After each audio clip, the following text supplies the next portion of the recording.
फांसी जे फंदे ताईं चढ़ण घुर्जे। पठान सिंध असांजी धरती आहे। जी मां बाप सिंध कत्ल करनि था, हर शइ करनि था। ते जीअं उहो उनखे पिस्टल हलाए गोलियूं हलाए करे क़तल कयूं विया। पोइ असां सभु धरती धणी आहियूं ऐं असांजे सिंध में रही करे असांजे नौजवाननि जो क़तल थिए पियो। असांजो हर मुमकिन सहकार मदद तव्हां सां गॾु आहे। जी जी जी। पोइ हाणे 30 ॾींहंनि में असां सॼो खणी पाण में त्यादरी ॿधी कया। बाबा माण्हू हिकिड़ो हिकिड़ो माण्हू घर जो निकिरंदासीं, पर पूरी दुनिया खे ॿुधाईंदासीं त बाबा असां चऊं था ऐं मौक़े ते ॾिसंदासीं त छा आहे, छा हक़ीक़त आहे, छा आहे। बाक़ी पुट जे चवण ते एफआईआर छोकिरे पुट कटायो अथव। पठान मुजरिम मारियो पठान आहे। जी इहो बि मामिलो ईअं पेश हुयो जो हे मलंगरू राखी ते वेठो हुयो कराची। जी बाबा। जी जी।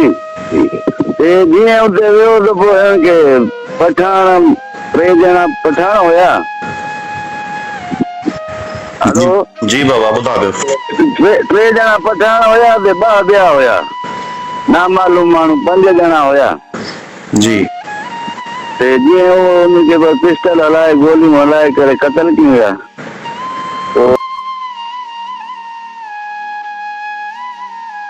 वजह छा हुई, सबब कहिड़ो हुयो, का ख़बर पई आहे? वजह बस ईअं न जायज़ कोई वजह नहीं। वास्तव कोन न को वादो न घाटो, बस ईअं दग वेंदे रोज़गार ते राखी रोज़गार से राखी कंदा आहिनि। बचन सूदो बचड़ा पाण लाल ॿार पुट हर शइ उते अथसि।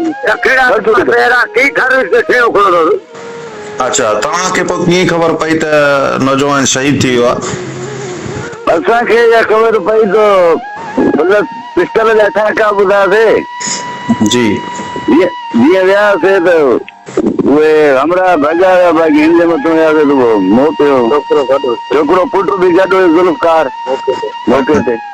जी हा उहो पोइ पोइना हटी आयो, पुट पोइ मथां हुयो उहे भॼी विया। पोइ हाणे तव्हां छा सोचो आहे? एफआईआर त तव्हांजी थी वई आहे न?